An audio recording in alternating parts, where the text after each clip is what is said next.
Some of the deepest bonds in our lives aren't built in safety. They're built in crisis, in chaos, in learning how to survive together. And when love is shaped inside survival, it can start to look like sacrifice, silence, and self-abandonment. This is a story of how I learned that not every bond rooted in pain can grow into peace. This is Born Tired, where survival meets healing, a podcast for those of us who grew up in survival mode but are ready to heal and speak our truth. I'm Irene, a cycle breaker learning what peace feels like after years of survival. Every episode is an invitation to rest inside your truth, to feel seen, and to remember you are never alone. This is what it sounds like when silence finally breaks. Before we begin, I want to share a gentle reminder. This episode includes stories and reflections about domestic violence, suicide, childhood trauma, and abuse. Please listen in a way that feels safe for you. If at any point you need to pause or step away, honor that.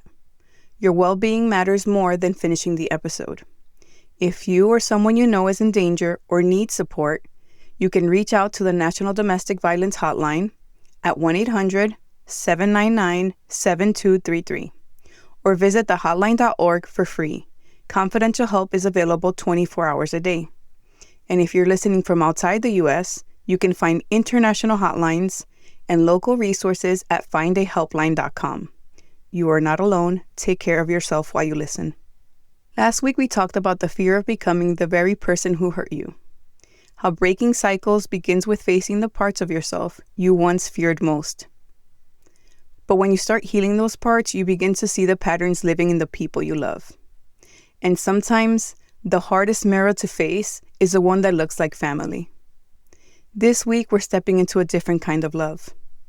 The kind born from shared survival. Because some bonds don't grow from safety. They grow from chaos. From two people learning how to breathe in the same storm. For me, that bond was my sister. Ours was a love that tried to save us, even when it was the very thing keeping us stuck. I used to think protecting my sister meant saving her. That if I could be what our mother wasn't, if I could fill the silence she left behind, maybe it would heal both of us. But love that grows out of survival comes with its own kind of exhaustion. The kind that teaches you to give until you disappear.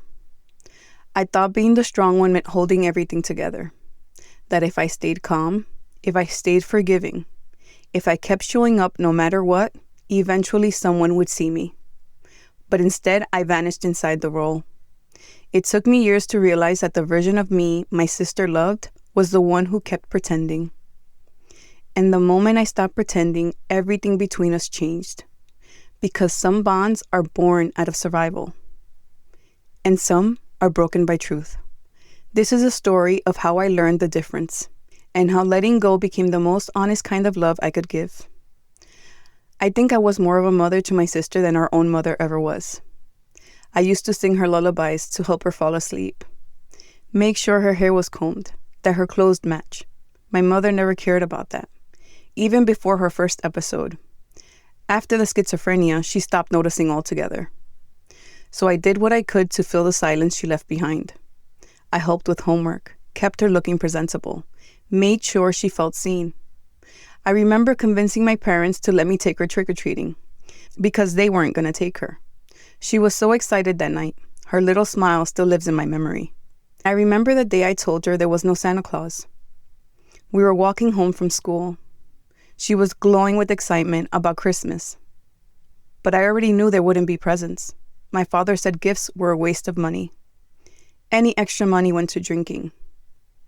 I blurted out, "There's no Santa Claus." Her face fell. I felt awful, but I couldn't let her believe she was a bad kid when she woke up to nothing. I was always protective of her. Our parents treated us differently, that was clear. But I never held it against her. I wanted her to have the gentleness I never got. When I left for the Navy, guilt followed me. I knew my father would never hit her. That kind of violence was reserved for me. But I worried about leaving her behind in that house. I wanted to cut my father off forever, but doing that meant losing contact with her. So I stayed tethered through phone calls and occasional visits that cost me peace but kept me close. Years later, when our mother was hospitalized, my sister took charge. At the time, I was living in another state. My husband was active duty, and we lived wherever he received orders. My sister handled everything: appointments, medications, all of it, while also dealing with my father's drinking. I never asked her to do any of it, but I thanked her anyway, because I knew gratitude wouldn't come from them. When things got too chaotic with my father, I stepped in where I could. If she didn't want to talk to our father, I called him. Every call was a trigger. He saved his cruelest words for me. But I did it anyway, thinking I was protecting and helping her. One day I came across a post on Instagram about the narcissistic family system. How there's usually a scapegoat, a golden child, and an enabler. It stopped me mid-scroll. For the first time, I had words for what I lived my whole life. It was an aha moment, like someone had taken a picture of my family and put captions underneath it.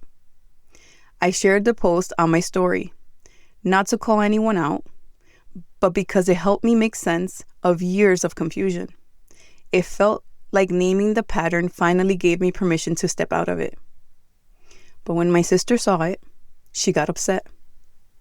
She said she didn't see things that way.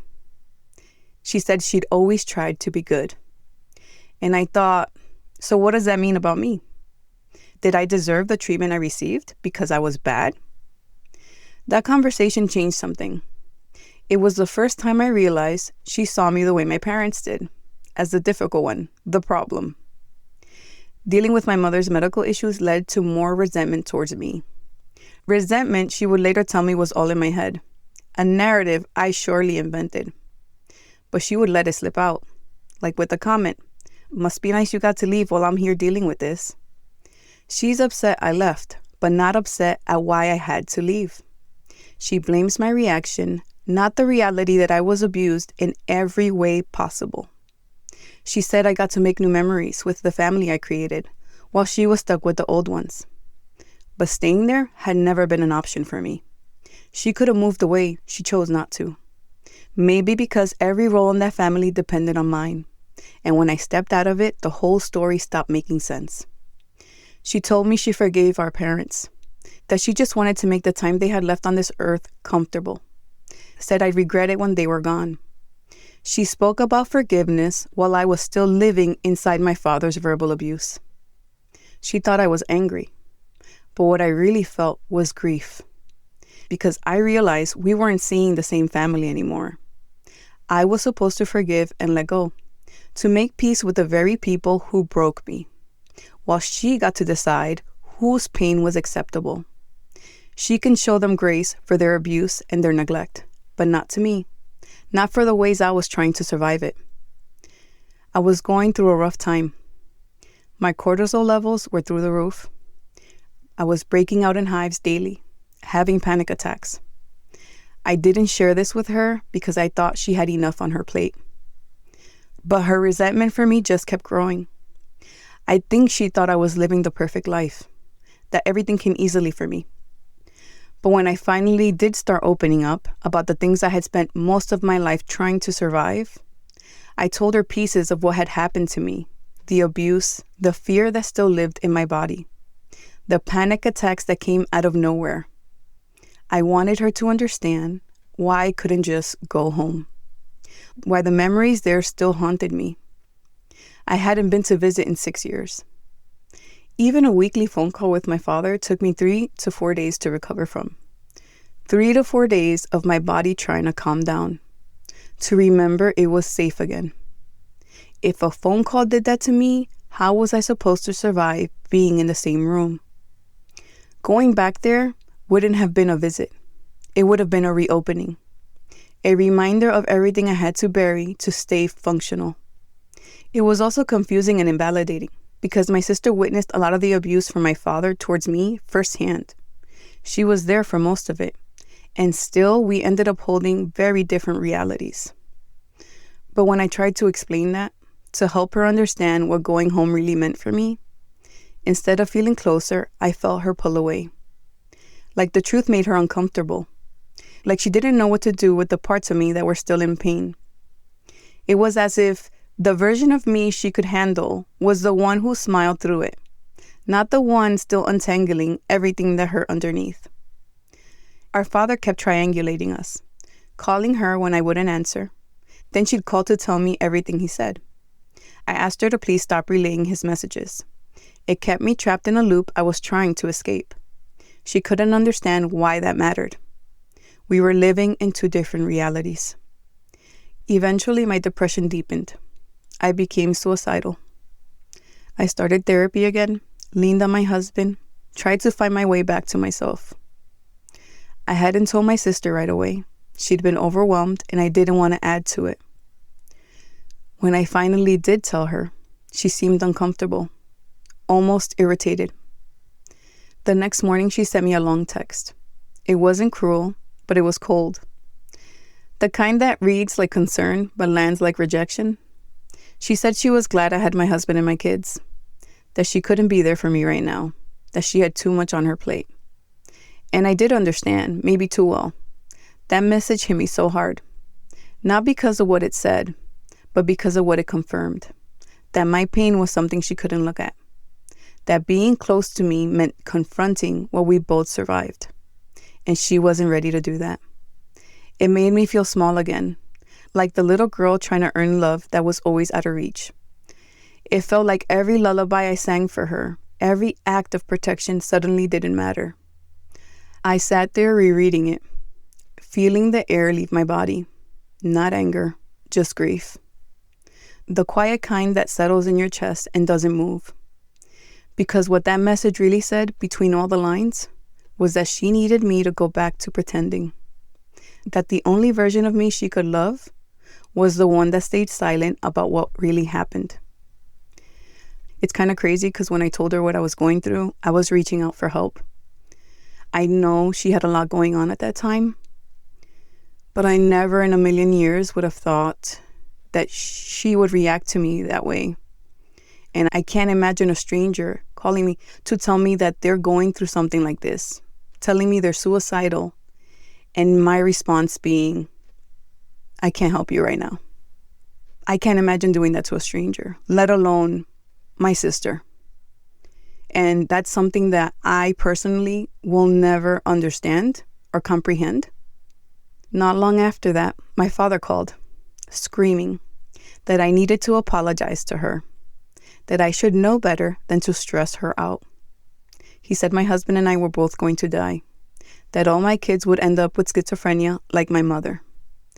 It was one of his usual rages, the kind of cruelty I had learned to expect.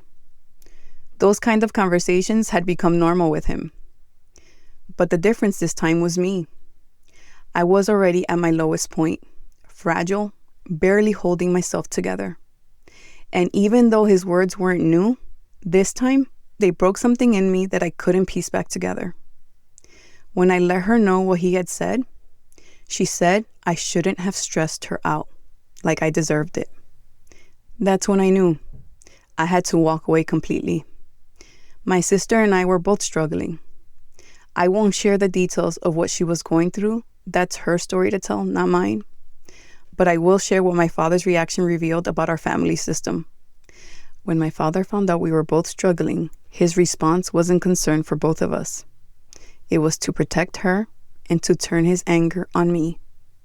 The blame landed where it always had. In that moment, it became painfully clear how deeply our roles were still intact.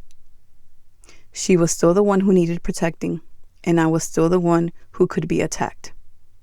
Even in our pain, the pattern didn't change. She says I abandoned her, but the truth is, to have a relationship with her, I would have had to abandon myself, to pretend the things that happened and were still happening never did, to keep quiet so her version of our family could stay intact. She needed me to keep taking abuse from my father, to not bring it up, to keep surviving it so she wouldn't have to face what that meant about her.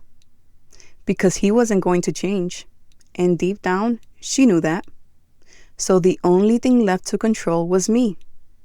And for years, I played my part, even when my body couldn't take it anymore, when the hives covered my skin, when my cortisol was through the roof, when I couldn't function but still forced myself to smile, to show up, to pretend we were fine. That's what survival looked like in our family. Silence dressed as strength. But the truth is, I didn't abandon her. I stopped abandoning myself. My role as a scapegoat was carved too deep, even through her eyes.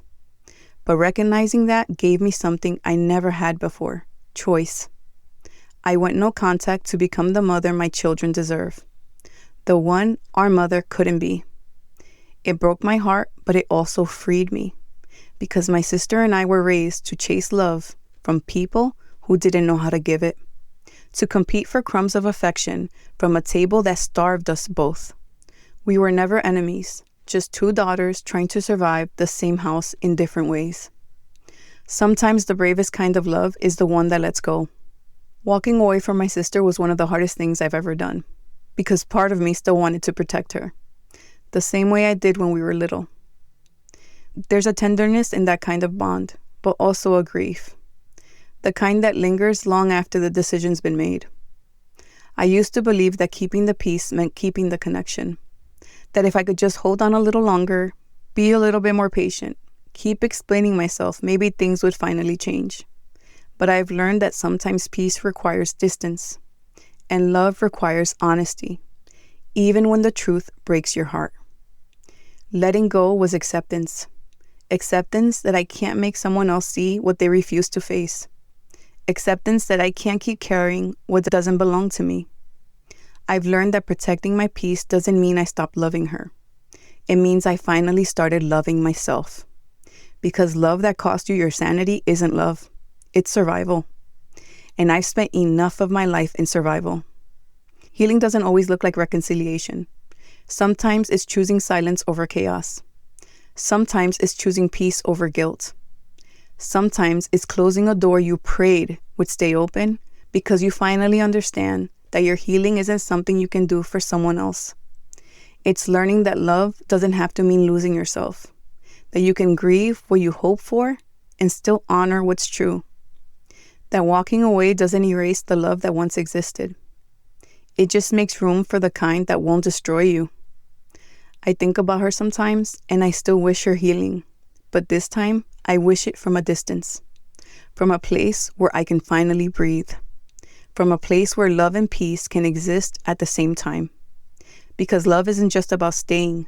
Sometimes it's about knowing when it's time to go, and trusting that letting go is its own form of love too. The truth is, I don't think my sister and I ever really had a chance at building something healthy or whole. We were raised inside the same storm, but we learned to survive it in opposite ways. She learned to keep the peace, to keep her head down, to make herself small enough not to be noticed. And I learned to fight, to question, to speak, to protect. Neither of us were wrong. We were just doing what we needed to do to stay alive in a house that didn't know how to love us safely. And I think that's what hurts the most. Knowing that the very things that helped us survive as children became the same things that divided us as adults. Her silence protected her. My voice protected me. But somewhere in between, we lost our way back to each other. There was always love there, but it was a love built in survival mode.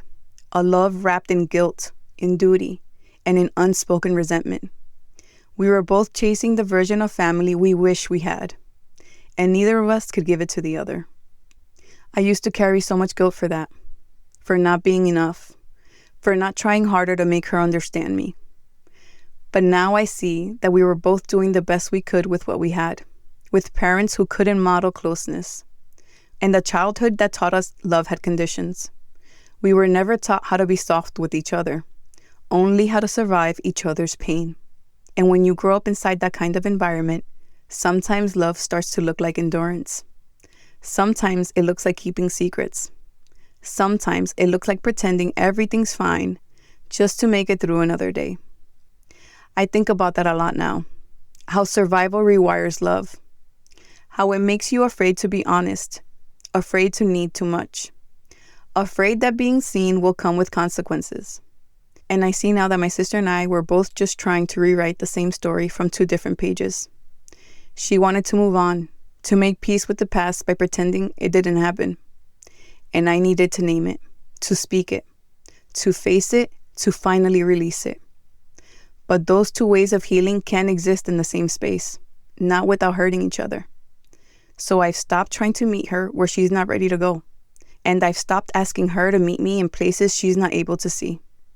That's what love looks like now, accepting that we have our own path, our own pace, our own pain to face. I still hope she finds peace, even if it never brings us back together, because maybe the most honest form of love is the one that no longer tries to save, but simply lets go with compassion. We were two daughters born from the same wound, each trying to stop the bleeding in our own way. I don't need closure anymore, not from her, not from anyone. For a long time, I thought healing meant getting answers, that if I could just be understood, maybe the pain would finally make sense. But I've learned that peace doesn't always come from understanding. Sometimes it comes from accepting that you may never get the apology, the recognition, or the ending you deserved, and still choosing to move forward anyway. But now I see that closure isn't something you wait for. Sometimes it's something you give yourself, in the quiet decision to stop reopening what keeps you bleeding. I don't need to control how the story ends. I just need to feel free inside my own life. The story wasn't easy to tell, but it's one that needed to be spoken out loud. Because sometimes the healing we need most comes from the words we were once afraid to say. Healing is a quiet return, over and over again, to the parts of yourself that needed safety the most. And the more I honor those parts, the more I realize they were never asking for closure. They were asking for freedom. If this episode resonated with you, please share it with someone who might need it. And take a moment to leave a review wherever you listen. Your review helps more people find the podcast and reminds others they're not alone. Don't forget to subscribe or follow the show so you never miss an episode. You can also join me on Substack, where I share weekly reflections and gentle reminders to help you feel less alone on your healing journey. You'll find the link in the show notes. If you'd like to connect beyond the podcast, you can find me on Instagram at Born Tired Podcast. I love to hear what resonated with you. And if you'd like to support the podcast, there's a link there to buy me a coffee.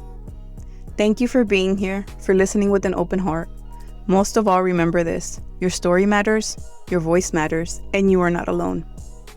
Because this episode touched on suicide and self-harm, I want to leave you with this. If anything came up for you, please reach out for support. You don't have to carry it alone. In the US, you can call or text 988 anytime, day or night. For listeners outside the US, please check your local crisis hotline. This episode was written and narrated by Irene Torres. Audio production by Carlos Torres. Original music composed by Carlos Torres.